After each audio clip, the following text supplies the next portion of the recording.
Hoje nós vamos falar do Banco do Brasil e da BB Seguridade, expectativas, dividendos, riscos. E o nosso foco vai ser exatamente nos riscos.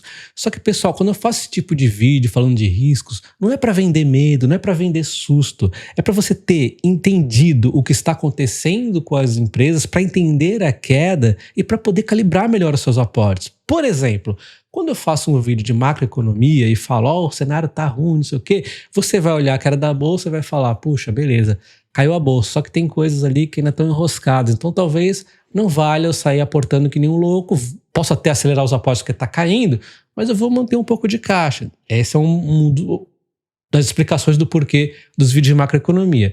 Quando eu falo da ação específica, os problemas dela, é mais claro ainda de você entender o porquê que eu estou fazendo isso. Você, por exemplo, vamos supor que você gosta do Banco do Brasil e da Axia Energia. Você olha os dois resultados, você gosta igual das duas, você não tem preferência. Aí você vê que a Axia Energia está caindo e você fala, olha só, peraí, os problemas da Axia Energia parece que são mais pontuais, que vão se resolver mais rapidamente.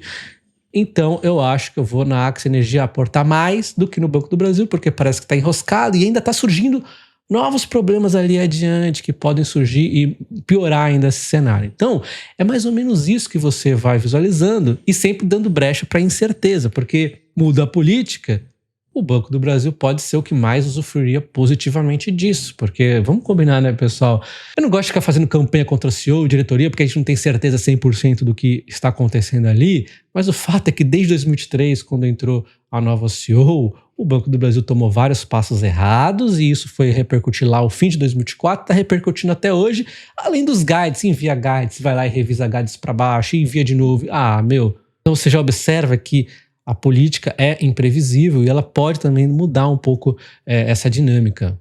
Então é o seguinte, nesse exemplo hipotético, onde você gosta das duas iguais, se você gosta muito mais do Banco do Brasil, não tem por que aportar na Axia, né? Mas vamos supor, você gosta das duas iguais, faria muito mais sentido você ir mais da Axia, né? É isso que eu tô querendo dizer quando eu faço esse tipo de vídeo. Ou, por exemplo, o próprio Banco do Brasil e a BB Seguridade.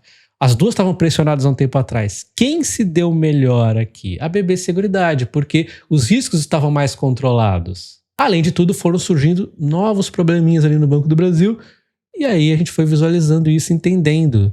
Agora, inclusive, tem mais probleminhas que podem atrapalhar ali o Banco do Brasil, também a BB Seguridade, mas potencialmente mais o Banco do Brasil se arrastando mais ali. Vocês já vão entender, tá, pessoal? Então é o seguinte, vocês já entenderam quando eu falo cuidados com o Banco do Brasil e a BB Seguridade? É mais para você ver que tem problemas que podem surgir, vamos ficar atento a isso, né? Vou falar do El Niño, que ele ganha força e pode impactar a soja e o milho no Brasil de uma forma bem complicada que vocês vão entender ao longo do vídeo. Os preços, os custos e os estoques, vamos dar uma olhada nisso para vocês também terem uma visão melhor. E a política, como eu acabei de comentar, a política acaba sendo um fator imprevisível, pode tanto ajudar quanto piorar. E em termos de política, podemos ver aqui a nova pesquisa da Genial Quest, mostra que a popularidade do Lula tem aumentado, ele estava ali atrás nas pesquisas em abril, 40% contra 42% da intenção do voto em Flávio, e aconteceu a tendência contrária, né? O Lula foi ganhando, agora está com 44% e o Flávio em 38%. Uma diferença considerável que nos leva a crer que o Lula é o grande favorito para ganhar as reeleições, embora ainda possa acontecer muita coisa até lá, né? A gente viu que houve uma reviravolta nesse período. Mas vamos deixar a política em segundo plano, só para a gente citar, né? Porque não deve ser completamente ignorada essa questão política, mas vamos focar aqui nos demais fundamentos. Então eu vim aqui no relatório do Banco do Brasil, primeiro começando do básico, né? Vocês sabem que o Banco do Brasil tem como principal fatia da carteira de empréstimos o setor de agronegócios, e é aqui que está o principal problema no banco, né? Não é o único, mas é o principal. A inadimplência tem subido muito com a dificuldade das empresas do setor agro, né? Principalmente em termos de custos altos, inclusive Selic alta, né? E os preços das commodities em baixo, isso tem pressionado ali o setor agro e aí pressiona os resultados do Banco do Brasil com inadimplências altíssimas, né? A gente tem visto que o banco tem até segurado o crescimento aqui para conter a inadimplência. E aí a gente vê, dividindo essa carteira do setor agro, que as principais exposições estão aqui, no bovicultura com 20,3%, soja com 9,6% e milho 3,9%, só para a gente entender onde poderia ser mais ou menos impactada a questão do El Niño. Olhando a carteira do Banco do Brasil, você já percebe um ponto bacana. Eles têm buscado a diversificação aqui dos seus produtos, dos seus clientes, né? Você vê que bovinocultura diminuiu de 22,2 para 20,3, soja de 11,9 para 9,6 e milho de 4,8 para 3,9. Teve uma grande redução aqui, que é exatamente onde tem uma grande dificuldade, exatamente em soja e milho, onde está a maior dificuldade. E aí os demais aqui, vários deles aqui acabam afetando vários produtos, né? Por exemplo, máquinas e equipamentos, implementos, pode ser de diversas, pode ser para soja, pode ser para vários aqui, né? Armazenagem também, mas enfim, separando aqui por cultura, vamos dizer, vamos ficar um pouco mais de olho nessas três. E elas têm comportamentos diferentes aqui na questão do El Niño. E observando aqui os preços das commodities, em especial a soja, que é a maior importância aqui para o Banco do Brasil nessa dificuldade toda, nós tivemos uma grande queda nos preços das commodities nos últimos tempos, chegou ao fundo ali em 2025, pressionou ainda mais o setor agro, por isso também tivemos uma dificuldade ali, só que os preços foram se recuperando devagarzinho. Você observa que, se pegar do fundo extremo aqui, ó, vamos pegar esse fundo que fez mais vezes aqui até esse preço aqui, ó, de recuperação, a gente tem 17%, uma boa recuperação aqui, né? Mas, ainda assim, agora, nos últimos semanas, dias, tem enfrentado uma queda novamente, mas ainda assim está para patamares melhores. Então, teve um pouco de recuperação de preço na soja, que alivia um pouco o setor agro. Só que nós temos também uma pressão nos custos, e isso vai também trazer uma dificuldade, porque a gente tem que ver as duas dinâmicas, os custos e os preços que as empresas vendem. A Selic continua nas alturas, praticamente não está caindo, né? Enquanto no milho, nós já tínhamos preços pressionados, caiu mais um pouco ali em 2005, e aí vinha recuperando, já tem uma grande queda aqui, ó, a preços baixíssimos. Então, dificuldade no milho, um pouquinho de recuperação na soja, enquanto os custos com a guerra e tudo mais têm aumentado. O próprio petróleo está em alta. Além disso, a questão logística da guerra tem atrapalhado bastante também, fertilizantes em alta. Isso vai pressionar os custos do setor agro, trazendo alguma dificuldade no segundo semestre, pessoal. Então, como esses preços não tiveram um grande salto, podemos ter mais aperto no setor agro também no segundo semestre, ao invés de visualizar já uma recuperação ali. Então, vai depender muito de um bom trabalho do Banco do Brasil, porque o setor agro vai continuar pressionado ali. E aí, o ponto bacana é que quando nós temos custos maiores, globais de modo geral, as empresas acabam repassando ao longo do tempo. Então, seria um aperto ali mais não tão longo, né? O problema é o El Niño. O El Niño traz problemas específicos para o Brasil. E antes de continuarmos, só especificando aqui, né, o que a BB Seguridade tem a ver com os riscos do Banco do Brasil que a gente está focando mais. Quando nós temos o Banco do Brasil com dificuldade com as empresas dele, nós temos também uma desaceleração no Banco do Brasil e, por conta disso, também uma desaceleração na BB Seguridade. Então, um crescimento desacelerado. Só que na questão climática que nós já vamos ver, vai ter também potencial problema para a BB Seguridade. Problemas climáticos pode exigir seguros ali, né? Então pode aumentar a sinistralidade. Só que na BB Seguridade é mais tranquilo, porque mais de 80% dos seguros da BB Seguridade tem resseguros, tá, pessoal? Mas ainda assim, por isso que eu pus a BB Seguridade no meio, porque ela está totalmente envolvida nesse tipo de problema. Indiretamente com a questão de dificuldade das empresas do agro, que vão gerar inadimplência e o Banco do Brasil vai segurar ali, diretamente na questão da sinistralidade, tá bom? A outra observação minha é que se você quiser pesquisar as commodities aqui, por exemplo, a soja e o milho na Coinfure, é só você digitar aqui, tá? Milho, soja, e você acha o preço das commodities aqui, tá?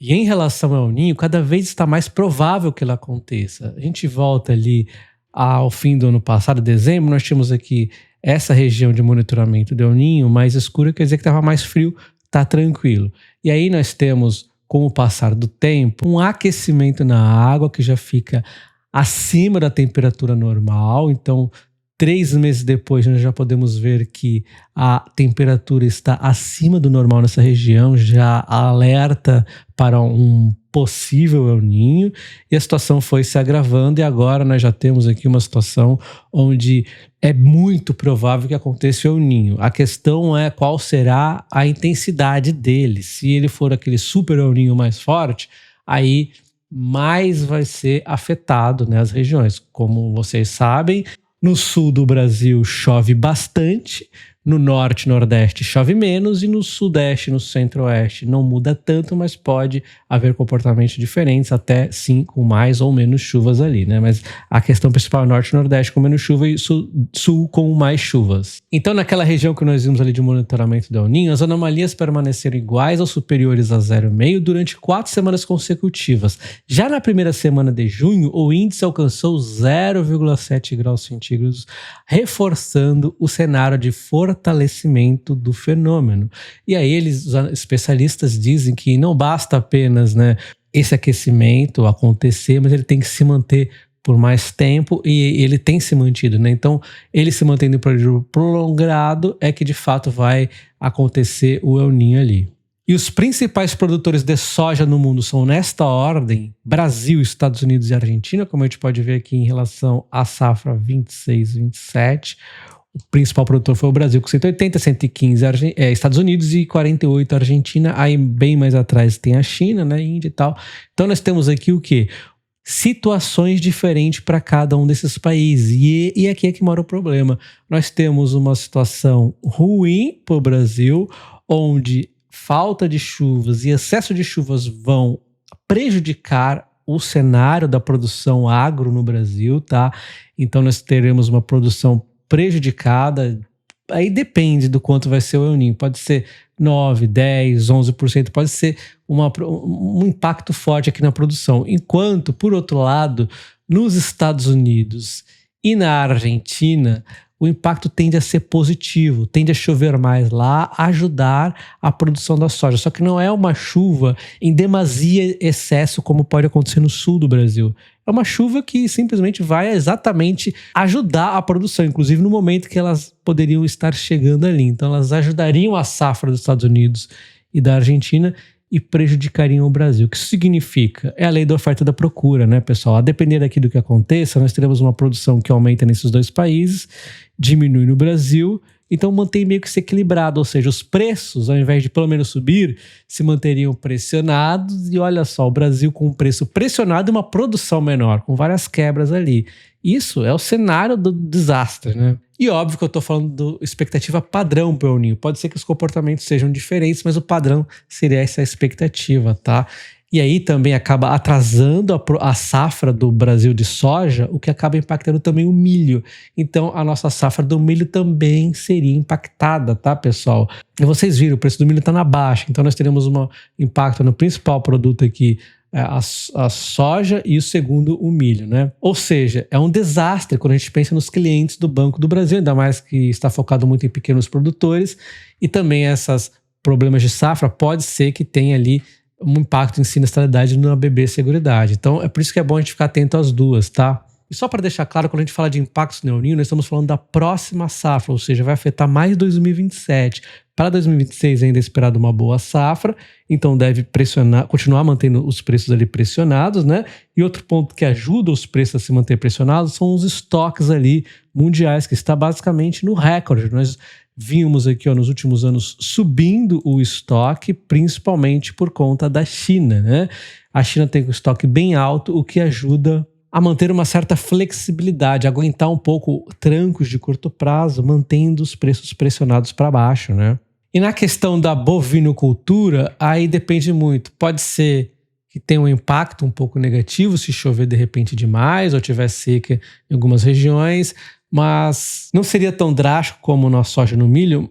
No entanto, é importante a gente saber o seguinte, entre impactos é mais esperado impactos negativos do que impactos positivos aqui na bovinocultura, tá? Então é outro ponto para a gente ficar atento. Mas o alerta mesmo acaba ficando em soja e milho ali, que podem ter impactos fortes e aí realmente trazer mais dificuldade para o Banco do Brasil, tá? E antes de falarmos de dividendos, se você quiser ajuda na montagem da sua carteira e também um acompanhamento ali para te ajudar a escolher que ações comprar, eu sou analista CNPI, tenho minha consultoria e na descrição do vídeo você pode encontrar o link para fazer o pré-cadastro. Me chama lá no WhatsApp, a gente marca direitinho uma conversa e eu vou te ajudar você na sua carteira de investimentos, tá bom? Então olha só, falando aqui da BB Seguridade, você tem um dividendo no momento de 12,77 e embora os dividendos do BB Seguridade estejam no seu topo histórico, se observarmos os preços das ações sem considerar os dividendos, nós temos visto que ela teve essa queda interessante,